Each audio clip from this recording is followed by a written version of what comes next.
Welcome to the Life Giving Leader Podcast.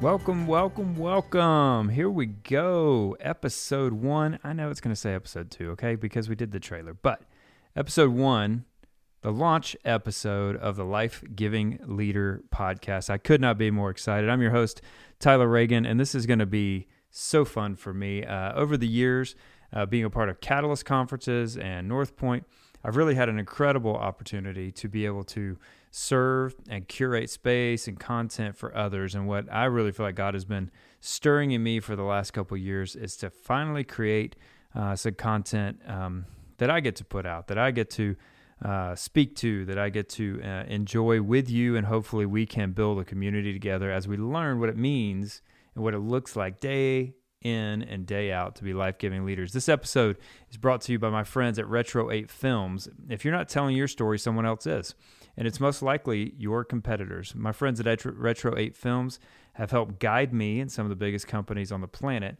through creating the most innovative, creative, meaningful video content that endears people to brands.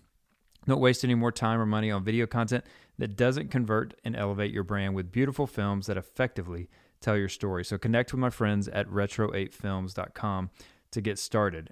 These are some of the best in the business. Ryan Shove has been a longtime friend. He's done a million things with me in projects, and you need to know about them because they're amazing. Again, retro8films.com. So listen, this is crazy. I mean, it is kind of unusual because when I hosted the Catalyst podcast for about 6 years, I always had a host or a co-host or people that I could interact with. This was me. And there are going to be times, that we'll bring somebody in, like my wife, Carrie. She's going to join. Maybe the boys will jump on here and there. But to kick this thing off, and one of the reasons I chose to do a format where most of the time I'm going to be interviewing people and leaders is I love interacting with people. It's one of the things that it's my favorite thing to do. It's why I do a business around leadership and coaching. And so this is no different. And so I'm really pumped about being able to sit down, serve you guys, try to serve leadership with current culture, thinking about what else is going on, and be able to talk specifically into the hearts and the souls of men and women. I think what's interesting about having a Christian faith, as we wrestle with leadership, is it grounds us differently. It makes us think a little differently. It puts a foundation in us of kind of what's right and wrong and how to do that better.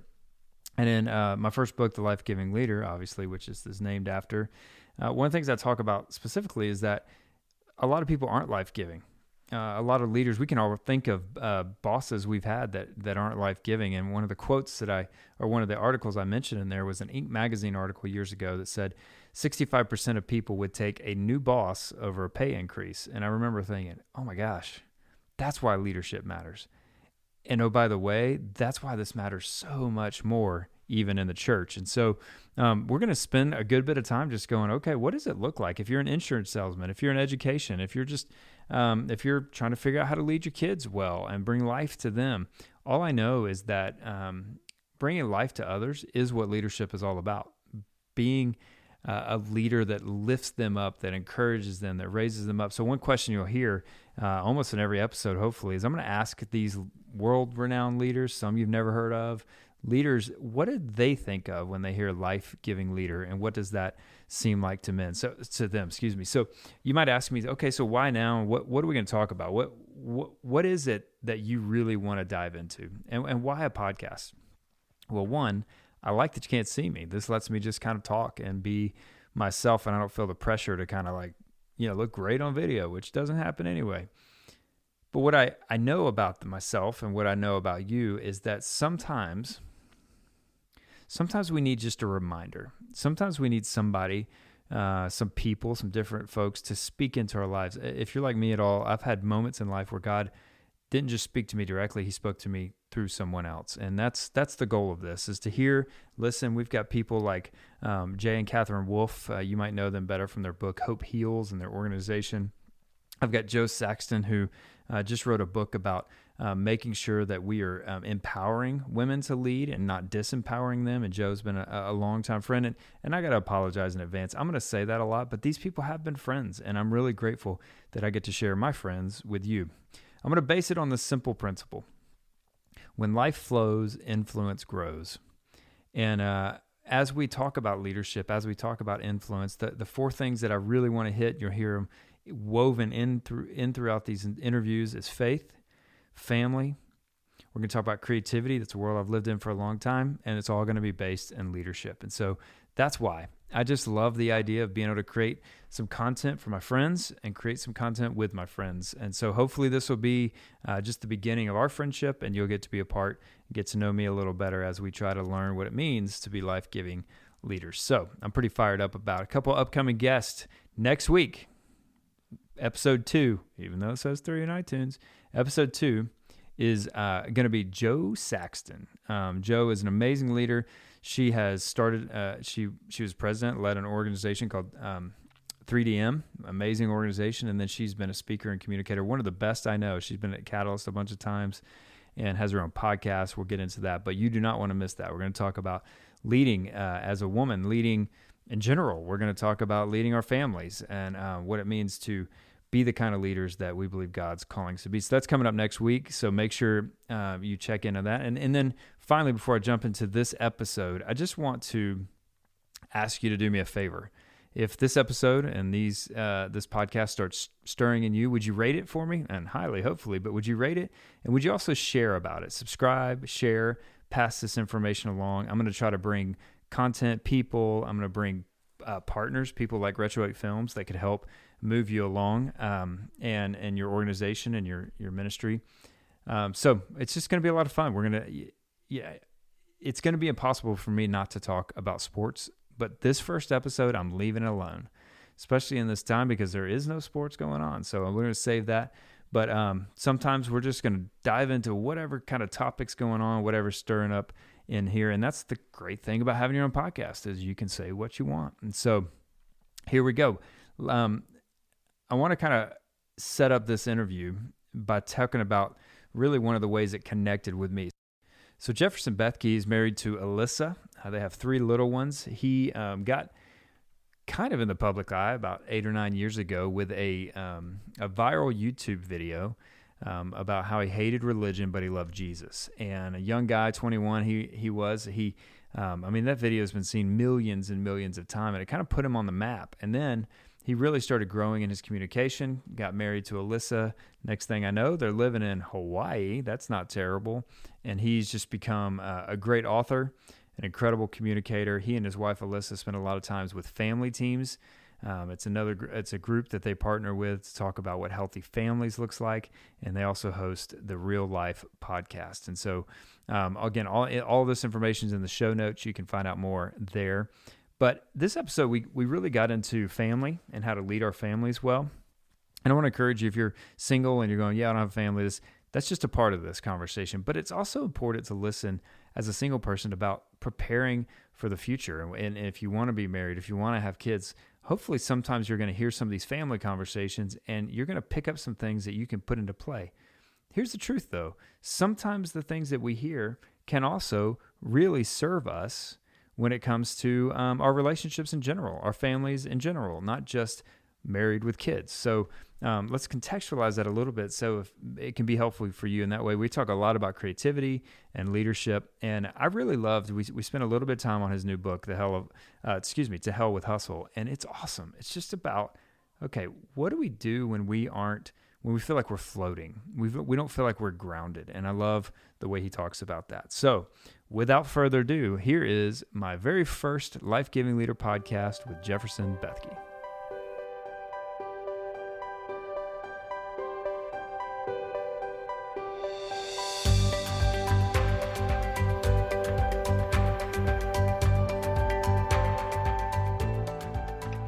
Welcome to the Life-Giving Leader podcast, and what a treat it is for me today to have a friend of mine, Jefferson Bethke. I like to call you Jeff. I don't know which one you like better, but I actually get called Jeff more often, so there you go. Do you? Well, yeah. Jeff Bethke's with me today, and I just want to say before we get started, I love you. I love your family. Listen, the way that you have intentionally adjusted your life in your faith and the way that you raise your kids with faith, the way that you live your life with faith. We have a million mutual friends. We finally got to be in the same room together in Colorado about a year ago. Yes. And so thanks for being on the podcast. One of my first guests. Hey, thanks for having me. This is fun. So he's up pretty early today because he's in Hawaii, which is now. Have you learned you feel that bad nobody? For me and then you didn't feel bad for me. Nobody has any sympathy for you. By the way, if you just live in Hawaii, the rules are we don't have sympathy. But why don't you give, for those listeners who don't know you that well or haven't heard your name or whatever, that give us a little bit of background on kind of where you came from and really some of the stories that got you to what you're doing now. Okay. Yeah, totally. And yeah, it is funny. That sentence is always like, I have to get up really early for Zoom calls and interviews. And people are like, oh, I feel bad for him. And then you say, because I live in Hawaii, they don't feel bad for him anymore. We don't anymore. Yeah, exactly. Real quick rundown. So I've been doing this kind of realm of stuff, which I would call teaching, speaking, writing books, internet content creation, etc. It's all one big grab bag to me for almost like 8 years now, 2012. Now, I had the backwards path of it happened through a viral video. So a lot of people have seen the Why I Hate Religion, but Love Jesus. Well, that was presumptuous of me. Some people have seen the Why I Hate Religion, but Love Jesus that came out 8 years ago. And that's a whole weird other podcast we could do too on my conflicted feelings with that video, just going viral for something, being known for something. Would you change it? How old were you then, Jeff? Like 21 or 22. So I'm 30 now. So yeah, I would have been 22. So crazy. I mean, accidental video, was doing it for fun. I just graduated college. I thought 5 people would see it, like no plan. And then it went, I think it's up to 70 million views between Facebook and YouTube now. And so, so then it kind of just catapulted us into having a chance to do these things. The cool part is I think God really was like, hey, you do want to do some of this stuff. Like here's kind of a shot, to kind of leverage some of the lightning you want to call it or whatever. And some people can, some people can't. So I was like, hey, let's give it a shot. I'll give it a couple months. If I don't, I'll go back to, I was teaching or wanted to teach and get my certificate. It's like, let's just give it a shot. And thankfully it's been sustainable ever since. Now, in those 8 years, it's morphed tremendously, right? But I do think one thing stayed constant. I love to think, I love to read, I love to kind of try to help people, my peers, solve problems and ask the question and answer the questions that a lot of people aren't asking and answering. And so that's really the same constant of it. I want to make people think about Jesus freshly and differently and uniquely in a way that kind of just makes them have some aha moments. And now, so that's been constant for 8 years. How that looks has played out a bunch of different ways. It's kind of traced mine and Alyssa's journey. So when I first went, when the first video first happened, I was 22, I was single. So then it was just kind of random faith questions. Then we were dating and engaged. So then I just started talking about relationships on our channel. Then we got married. So then I started talking about marriage on our channel and our stuff. And then now we have a family and kids. And so now we just talk about family stuff and how we try to solve problems and figure stuff out as we go. So yeah. Well, one of the things I've always respected about you, I think we talked about this one time a while ago, but that you and Alyssa aren't waiting until you've been doing marriage or been married for 20 years to talk about marriage. A lot of people feel like you've got to be seasons and seasons ahead to really have wisdom or discernment. I've loved your response to that because you've always been one who's I'm going to communicate where I'm at. I'm going to communicate what we're dealing with. I'm going to communicate what God's teaching me right now. And you guys are fighting for marriage day in and day out. What would you say to young leaders, and what stirred you to step into the space of marriage and even working with family teams? Yeah, I mean, I think exactly what you just said. It is, and I get that critique a lot, which is probably one of the hardest and most annoying critiques of just like, what do they know? They've been married for 5 minutes. And I just go, it's true. We know nothing. I'm trying to just start a conversation, And I think that's part of it.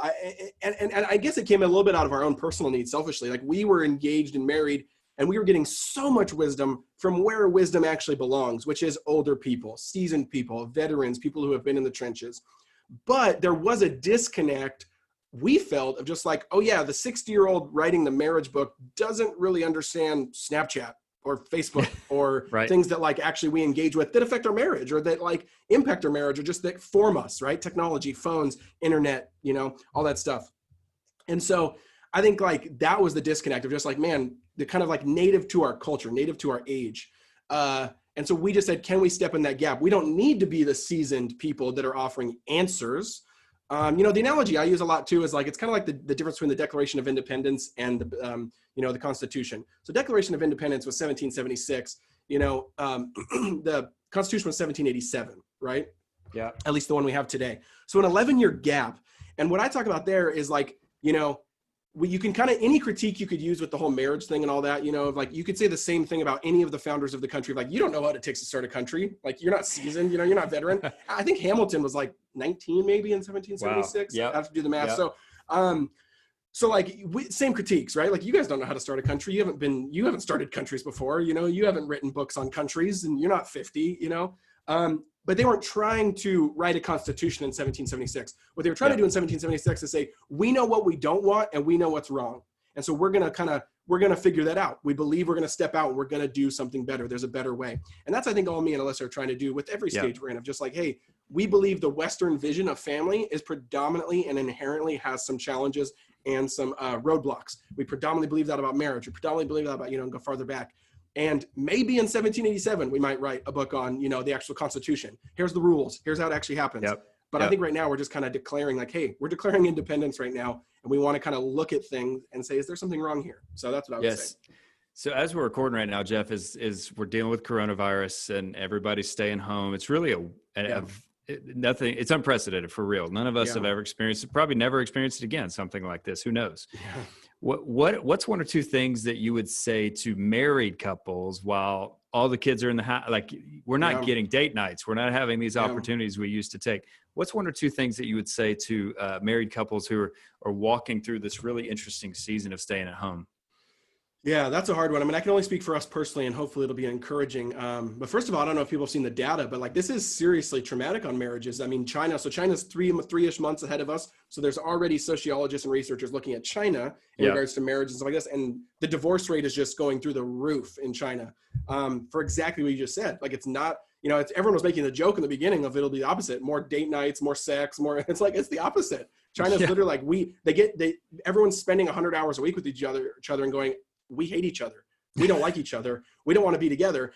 And there's something real there too that I think is really sad, that we have built our economy, and I don't mean just actual functional money economy, but just like our economy of life. We've built the way we live, how we form ourselves, on a premise that work gives us more value, and that marriage is an ancillary, is that the right word? Or a supplemental kind of periphery thing to just give us blessing and encouragement and make us feel good when we want it.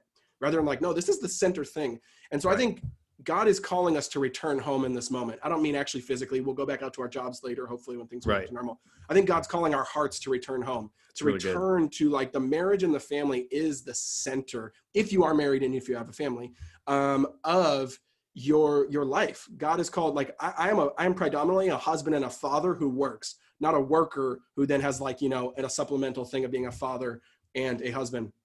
And so I would say, let that shakeup actually happen, but let it shake up with the gospel and with grace. Because if you let that shakeup happen with without realizing that it is happening, you'll be first disillusioned, or again, you'll hate each other. Like, this is terrible. This is not what I signed up for. No, this is what you signed up for. You just were delaying the actual mirage of it by actually working 90 hours a week and never seeing your spouse or talking to them for 5 minutes, you know? Let it happen. This is what marriage is supposed to be. It is supposed to be tough, difficult, and sanctifying, and not just for some terrible reason, but actually there is joy there. There is joy in we can face each other, that we are actually meant to symbiotically work together in grace, in love. And that's difficult. And to learn how to love each other in shortcomings, how to be vulnerable, how to actually understand true love in that sense of, you know, acceptance in vulnerability. And so that's what I would say philosophically. Tips wise, things that are helping me and Alyssa right now is, we're not able to go out to a restaurant or go do date nights, but have a ritual and just stay to the ritual. Maybe the ritual is 30 minutes after the kids go to bed once a week, right? Do you get out some chocolate, you get out some wine, or if you're a good Baptist, you get out the bottled water. I don't know, right?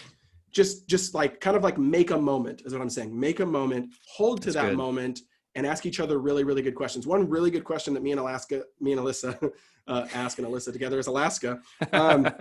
It's like a dog. Really, it's a good dog name. Exactly. Me and Alyssa ask, probably for the last 4 or 5 months, a buddy of mine actually gave us, he's a licensed counselor and therapist, but he gave me these questions that are just super helpful, that draw us out every single time. And basically, whenever we have those moments, me and Alyssa just ask one question with two kind of ABs. And it's, the first one is, what's the biggest positive emotion you felt today? And what's the biggest negative emotion you felt today? That alone, just 30 minutes is filled right there. And we feel connected. We feel like we understood each other. We feel like we heard each other. And I think that's really, really big. And make sure too, the person actually answers with an emotion. It's funny when you start asking that question, how easy it is to say what happened in your day, not what did you feel? Like what you have to name an emotion. I felt scared. I felt happy. I felt anxious. And that really, we really could talk about that for a long time, right? Because that's kind of leadership and the struggle of a lot of people in general is they don't know how to answer with emotion. You know, I went to Onsite a few years ago, and one of the goals of Onsite and Miles and the whole team in Nashville is that you actually can name the emotion, that you can experience the emotion. You can quit numbing the emotion. And it takes work. I mean, we say, I don't know sometimes and then sometimes the other person is really helpful in helping you tease it out. Yep. Let's stay on the positive negative for a minute. You've grown up really a lot of your career on social media, with social media, with the online world, the online platform. You know, you live in Hawaii. Well, the way we know what you're doing is online. Like you do a ton of that way. And you're raising your kids in some incredible ways. I just love watching this. And, you know, my boys are 9 and 12, and so they're a little bit ahead. But I really do take a lot of advice from the way you guys are trying to pour faith deep into into your kids' lives. What are some positives you see of living online? What's one, maybe two of those, but what are one or two negatives for people to watch out for as they're trying to lead well? You know, a lot of us are like, I don't know what to do in that space. Totally. Because we didn't grow up in that space as much. What's one or two positives and negatives? And maybe frame it in the way that you would, the way you want to train your kids to interact. That's a good question. Yeah. I think the internet is great as a supplemental resource. It's horrible as a centering resource. And so I think the positive is as long as it's on the fringe, as long as it's on the supplemental, I think it's an incredible, I mean, it's the most powerful thing we've ever seen. If you really sit in it, you know what I mean? Like it's insane that you have access to the world, the information, people, networks, problems, solving. I mean, so I do this weird thing where, so I would say the main positive is just, I think, learning. If you really, really, really leverage the internet for learning, I think it can have profound impacts on your life. I know we hugely institute that with our kids, not just giving them a screen, but just like whether we do it together, whether I research them and something, then teach it to them. I do this thing every year where I pick one skill that I basically am horrible at. I don't know one thing about, and then every year I try to, by the end of the year, get at least proficient at it, meaning I can like kind of feel my way around. And so I think a couple of years ago is woodworking, and I literally I didn't even know how to use a saw. And then I've built like built-in bookshelves in our house and all that now. Yeah. The other one, another one is cooking. Another one is Photoshop. This year I'm doing playing the ukulele. And that one's fun because then we're doing that as a family. So I would say that's the positive for sure. And that's what I would tell the kids is lean into that. And those are all free on YouTube, by the way. Every single skill I've learned is phenomenally through YouTube. Woodworking, I found a bunch of YouTube channels. Photoshop, found Photoshop channels. So I would say lean into that. And lean into learning is different than just getting a bunch of facts, right? I mean, actually learn like a craft through the internet, actually be formed deeply through the internet or through books.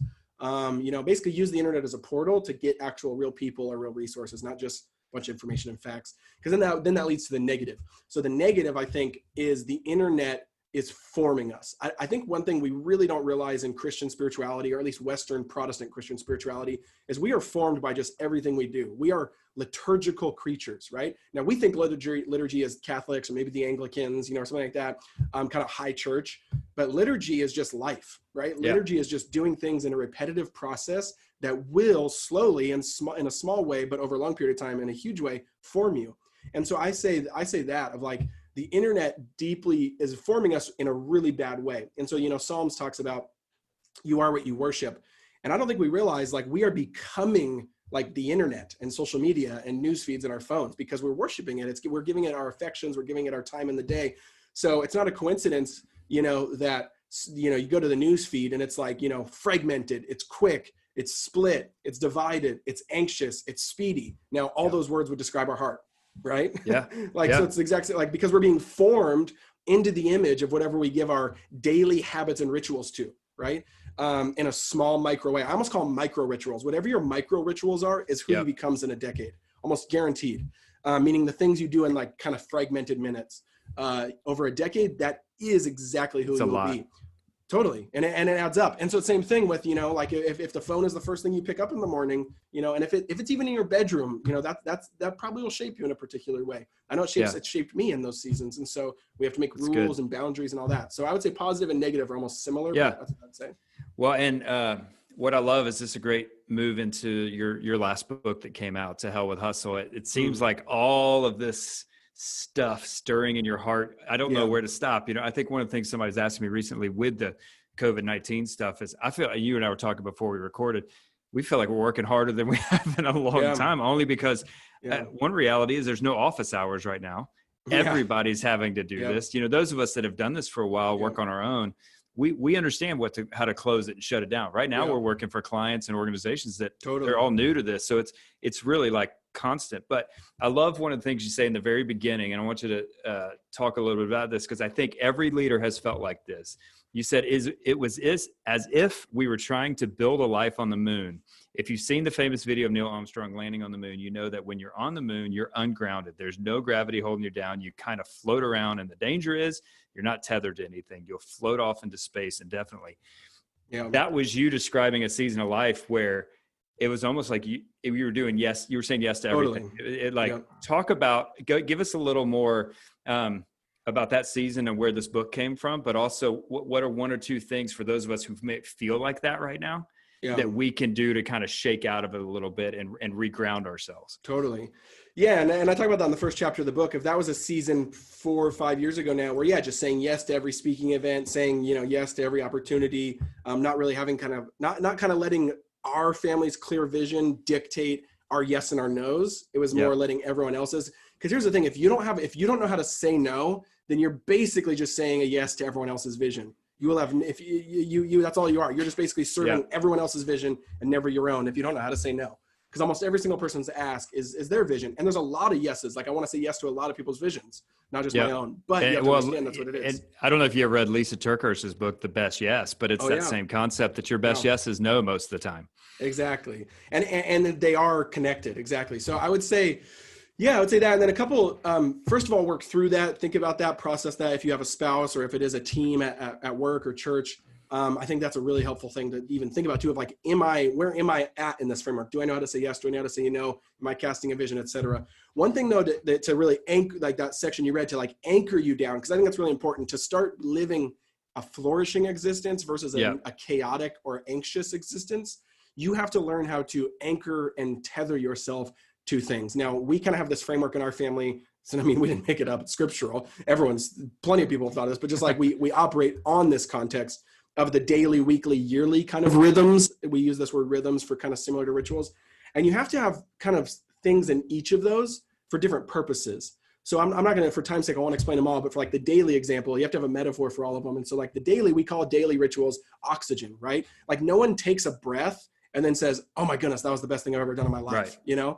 It's second nature. It's like, you don't even think about it. Totally. And it's small and it's tiny, but you would die without it. Right? Like you don't just eat the huge meals you remember. You have ate a meal hopefully 2 or 3 times a day. Right. And so I think you have to have those. Like we overestimate what we want to do in a day and we underestimate what we can do in a longer period of time. And I say put the expectations way down on the day. What's just a ritual? Like, so for us, we do a little breakfast benediction with our kids where we kind of remind ourselves of God's truth. It takes like 20 seconds. Sometimes it can be the Lord's Prayer. Just what are some ideas where you can kind of rhythmically and in a cadence way center yourself that kind of happens every single day. Weekly, we do the same thing. And weekly is a little bit higher. So I call it, the metaphor for week is I kind of call it the steak dinner. You're not having steak every single night. Steak is like a high point. It's like a peak moment of the week if you have steak, right? Hopefully, unless you live in Texas. I don't know. It's all free meals. That's right. and if you live in Seattle, where I'm from, it's the opposite. I just made it the worst day of your life. Trying to be contextual here. But I think,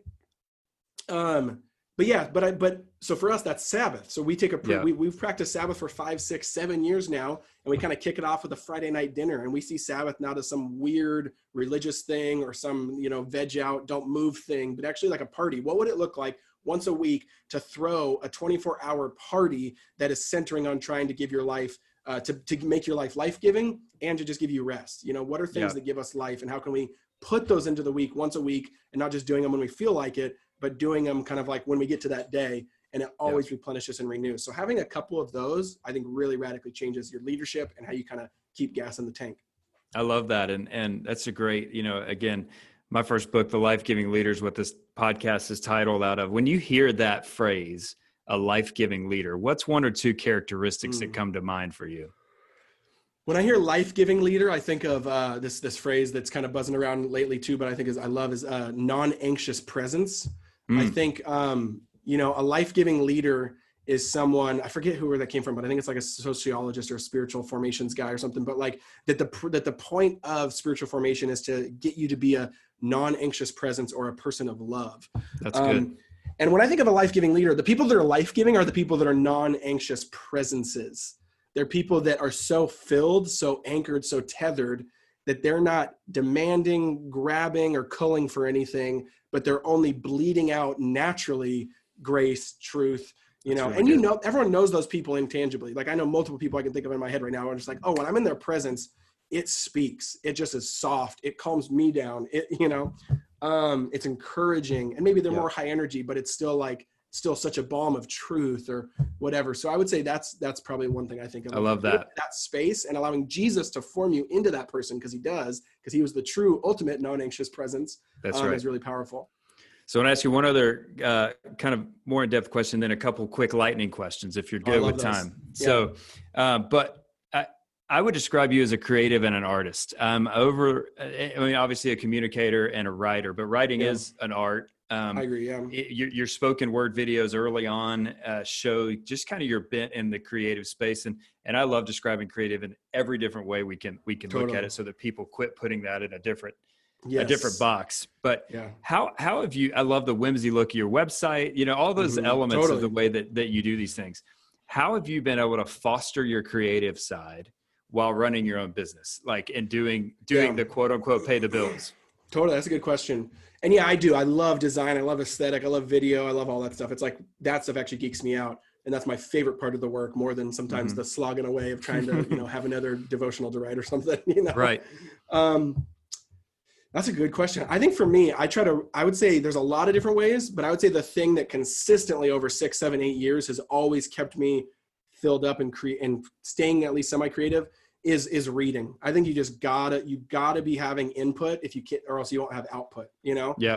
And for me, I'm not having input just to spew it out for a sermon or just to spew it out for something for design or whatever, but it just naturally comes when I am just sitting on thoughts, when I'm reading, when I'm having that input, then like my brain is like dancing, it's percolating, it's marinating, it's, and so I would say just making sure you're having that input, read really good books, read a lot of books.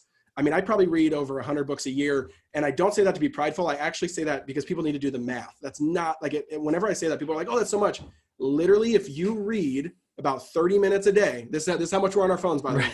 If you read about 30 to 45 minutes a day, an average, like all my books are under 4-hour reads. Like that's the audiobook and what people read them at. That gets you to about sometimes over 2 books a week. So you do the math right there, right? Right. All you gotta do is like an hour a day max.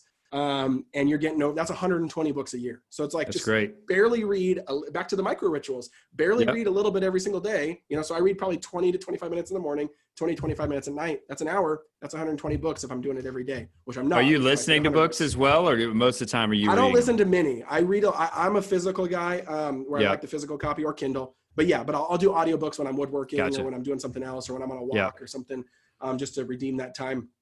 But I would say just read and read a lot and read really good authors. One other thing I'll say with the authors and reading is if it's a crappy book and you are not engaged within 2 minutes, put it down.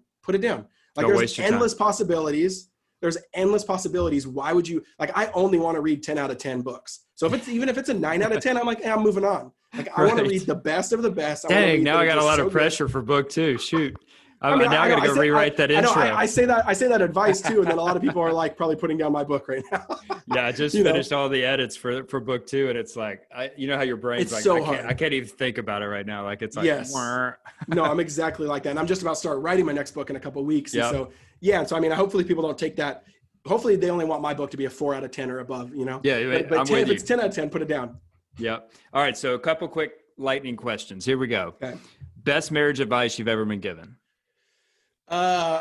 A mentor said, Jeff, Alyssa is the smoke alarm of your family. And that changed our marriage like 6, 7 years ago. And what he meant by that is whenever Alyssa would be highly sensitive or tell us to stop something, quit something, whatever, I would get really upset. Now, this is not true for every marriage, but I think it's true for a lot now. But that radically changed us. I would be like, stop being so sensitive, or just say yes, or just listen to me, But no, Jeff, he said, she's the smoke alarm of your family. And what he meant is basically like, she's going to let you know there's a fire in the house before you have any idea. And that just radically changed everything. That's I'm really like, good. oh, tell me more. I want to hear that. You're beeping right now, Yep. Favorite movie of all time? Back to the Future, hands down. Stop.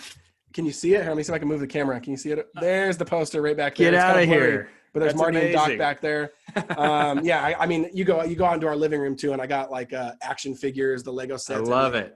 Yes. I love it. Best leadership idea that's helped you lead? Oh, that one's tough. I do feel like early on, the encouragement to just like, I think a mentor of mine said, Jeff, you have to bleed first before other people will bleed with you, and basically just kind of lead with vulnerability. Now, I think there's a tension there too, because I think vulnerability is weirdly in the 21st century a currency now, meaning like it's actually leveraged for power. Andy Crouch talks a lot about that. So I'll let people, Google that. So that's the wrong way, but I think in genuine, true vulnerability, leading with that is a good leadership principle. All right. So this is going to be hard for you because I know you love music, but if you could only listen to one band's entire catalog for the rest of your life, but you could listen to all of it, but only one band, who's that band? So not just one album, Oh man. Oh my goodness. That's really tough. And for me, it's so seasonal. I would say, I'm going to go really retro, and this totally shows you, I think just because if I did have to have it for the rest of my life, I want to have the total feels of all feels. And that's Rich Mullins. I'm like, he's okay. Yeah. So Rich Mullins' music has just deeply shaped my childhood, and I just love him, and he's got a lot of songs. So yeah. That's awesome. Well, I just want to tell you and encourage you again. You and Alyssa are doing ministry in an incredible way. I'm super grateful for your friendship, for you taking the time to be a part of this. And, just grateful for the way that you're trying to fight and care for marriages and families. And as someone who does the same thing in my own and leads, try to be life-giving in my family, I just want to say thanks for all you're doing. And thanks for your friendship. And thanks for being on the podcast. Oh, same, man. Hey, thank you a ton, man. Appreciate you leading us all through this moment and giving us all the encouragement we all need. So big time. Thanks a ton.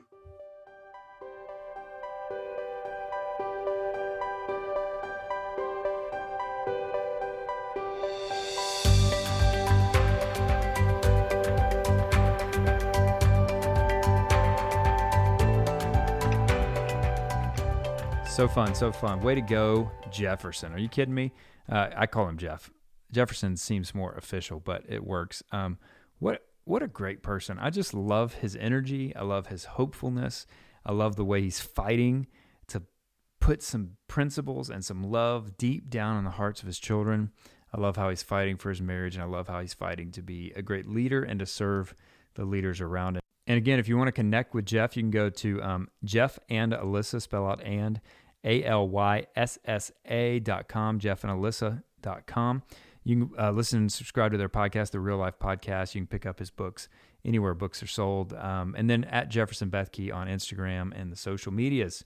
And I'm so thankful he said yes and was willing to be one of my first guests. And so if you want to connect with us and connect with me at all, you can go to @TylerReagan on the social media platforms. And then if you go to tylerreagan.com, you can find out more about the podcast and also find out more just about me and what I'm up to these days. And so it's really been an interesting journey for me as we wrap up this first episode.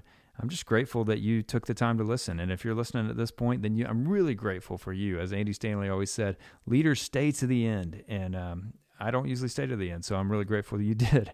Again, if you enjoyed this, please share about it, subscribe, and rate the podcast. Super thankful for you. Thankful that we get to be a part of a community that's trying to figure out what it means to be a life-giving leader. And so just a reminder, as we lead this week, what can we do to make sure that life flows so our influence continues to grow? See you next week.